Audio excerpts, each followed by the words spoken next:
Heart as cold as space, freezing body and mind are dark rhythm beating.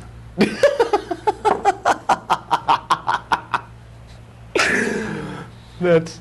I do like the DADFF though.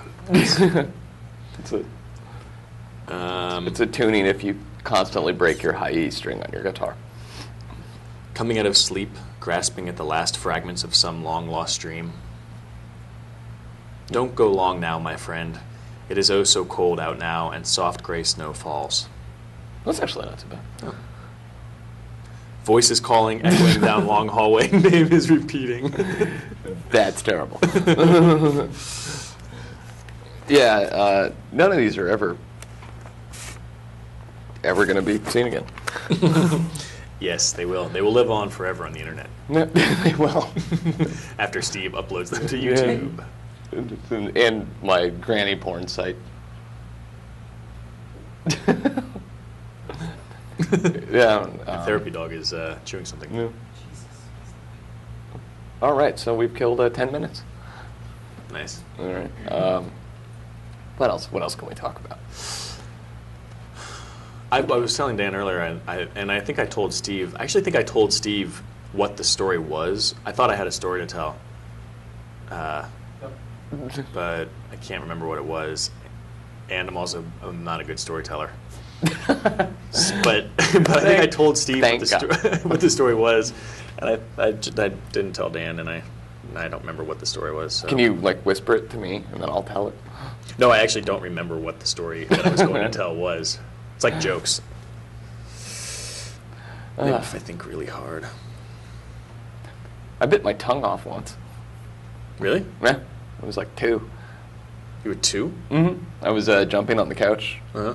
up and down, and then I fell off, and I had my tongue out because I was a stupid child, and I'm damn near bit the clean. I think it was hanging by some kind of strand of sinew or I don't know. And did you have to get stitches or something? Oh my yes. On your tongue. They my parents rushed me to the hospital, and then they strapped me to a papoose board. What? Those back brace boards, and it would be a situation like if you or I were to bite off your tongue now, they would put you under general anesthesia, or yeah, you know what I mean. Yeah. And but you don't want to do that to a small child because it's really, really dangerous. So they strapped me to this board and sewed my tongue back on. No anesthetic whatsoever. Yeah. That's awful. Yeah, I don't remember. When I got this scar, which nobody probably can see, but I want to say I was 4 or 5, and we went to the GW emergency room because my mom is still a doctor at GW in DC, and the only thing I remember about being in there, well, one, I remember that it was the same emergency room that Ronald Reagan got rushed to when he was shot. So I was on the same table as Ronnie Reagan.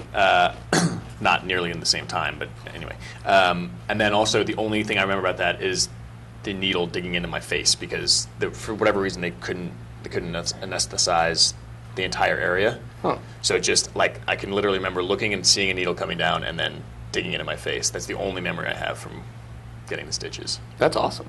Yeah. What happened? My mom is a doctor.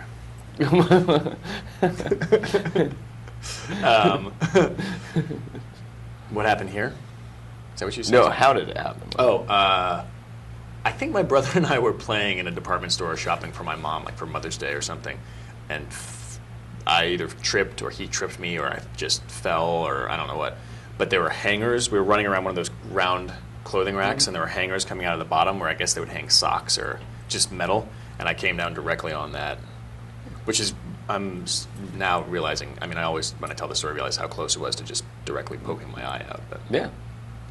I also once got stitches in football in college, and when I went back, it was during a game, and then the next day I went back to the trainer.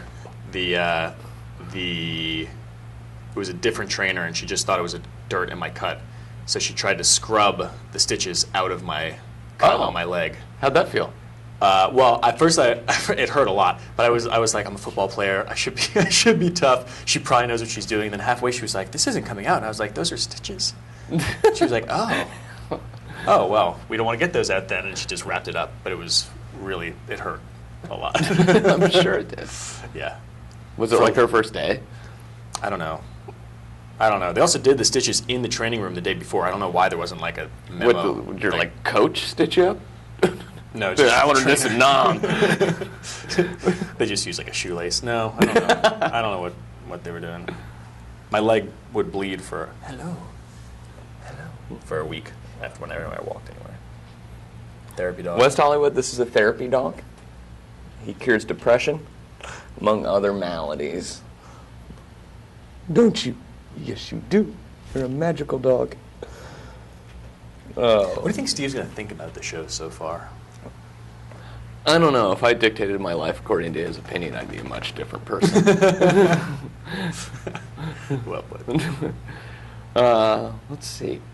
Oh, good. 12 minutes.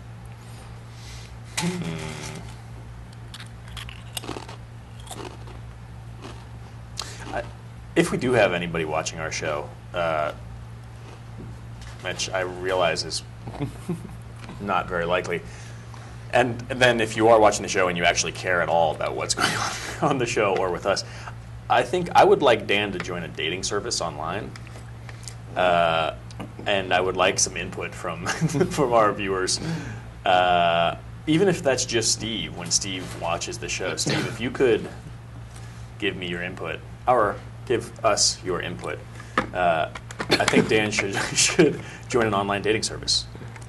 You know when the communications of friendship have broken down to such a level that you have to tell things to your friends through your public access television show? Yeah, not only that, and the only way he'll ever see it is if he decides to upload it on YouTube. Yeah, I can't imagine he'd find time to do something like that. Or incidentally, actually, if somebody chooses to watch this show online, and so you're seeing this as a webisode, you must and be you would really like to confused. go out with Dan, No. then email us. No, seriously. Yeah. Email us at talkinwith@gmail.com. TALKNGA, no, TALKNWITH at gmail.com. DONKEYPORN.org. It's a good thing there's no spelling on the LSAT. Wow. Yeah. More back to the convention, yeah. I really don't know anything about it. I just know what I've been reading, which, I don't know. I'm not inspired by this particular convention. I'm more inspired. I'm inspired by the candidate. But It's weird to me because, like, normally I care about politics, but it doesn't matter. The Democrats could be running like a really smart parrot. I'd vote for it at this point. yeah, that's true. Although I think it's also hard because I'm such a supporter of Obama, especially compared to McCain, but really compared just like any Republican candidate, that the convention's not that important to me as a. Yeah. But I recognize it's important to a lot of voters who are undecided. And I think it is a big deal for people like that were big were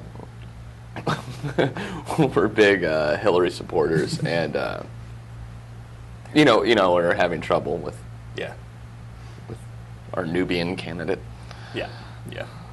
It is, and I think for undecided voters, it's a big. What was It is it? a What was big that thing I read that was on the cover of the day? Oh, yeah, it was like some 62-year-old software engineer from Woodland Hills. If you're watching, you're a jerk off. All 62-year-olds. Yeah, they were asking, it was before, it was right when Biden was picked as Obama's running mate. And they were asking the question, what do you think this does to the candidacy? And this guy goes, it doesn't matter, America's not ready for a black president. Right. Fuck you. It's 2008. Yeah. And we talked about this a little bit before, but it's sort of, I think it's irrelevant if that statement in and of itself is problematic because it perpetuates the idea that America is not ready for a black candidate, which could be even more dangerous than the truth of, like, if that was true. Yeah. Or if there was a kernel of truth to that, I think it's much more dangerous to state it as fact or to dismiss his candidacy on the basis of the fact that we're not ready. Yeah, well, and that it's just a racial thing. It has absolutely nothing to do with merit or skill Right. or Which is to say that qualification. race, it needs to be neglected. I mean, I think it does need to be talked about. I mean, obviously it needs to be talked about, but it doesn't do anybody any good for an older white man to be using that as his basis for, or the way that he defines the candidacy. Well, and it's not really a. Do you know what I mean? Like, it's not there's not a dialogue that's going to come from that. Right. Except for, like, some idiots are going to agree, and then other people are going to see that and go, well, up yours, you know.